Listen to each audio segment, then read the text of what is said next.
It doesn't matter why I was there, where the air is sterile and the sheets sting.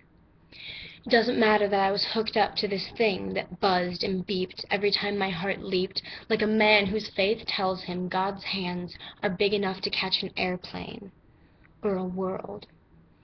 Doesn't matter that I was curled up like a fist protesting death, or that every breath was either hard labor or hard time, or that I'm either always too hot or too cold.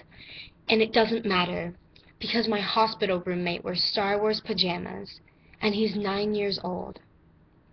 His name is Louis, and I don't have to ask what he's got. The bald head with the skin and bones frame speaks volumes.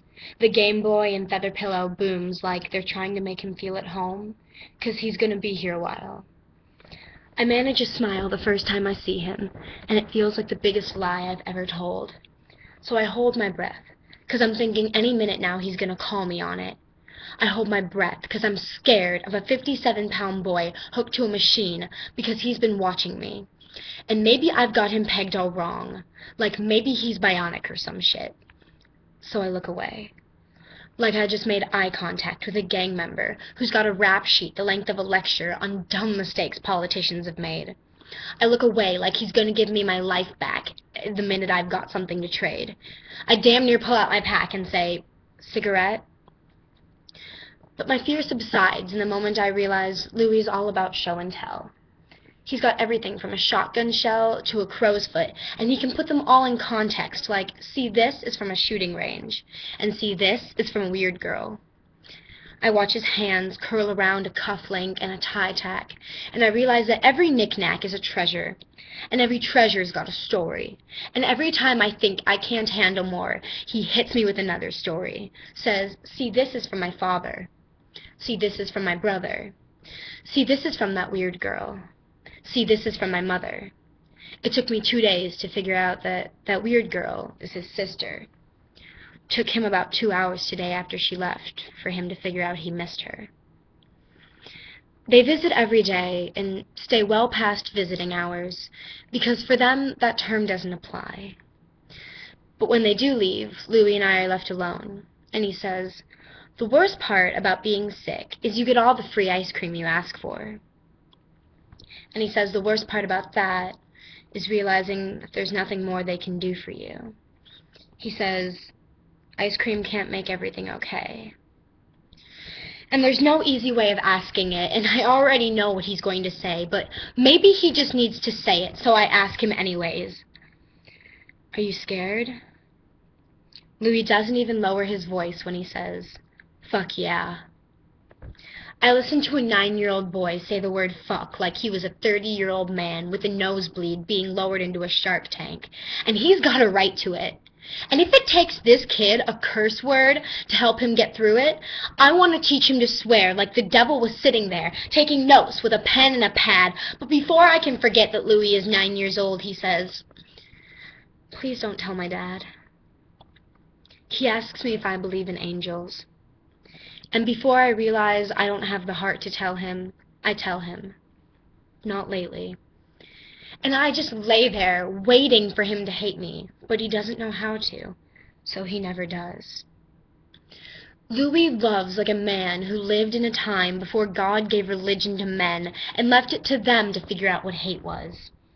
He never greets me with silence, only smiles, and a patience I've never seen in someone who knows they're dying, and I'm trying so hard not to remind him I'll be out of here in a couple days, smoking cigarettes and taking my life for granted, and he'll still be planted in this bed like a flower that refuses to grow.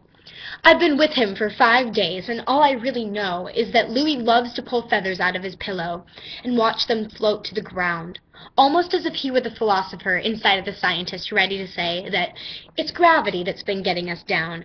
But the truth is, there's not enough miracles to go around, kid. And there's too many people petitioning God for the winning lotto ticket. And for every answered prayer, there's a cricket with arthritis.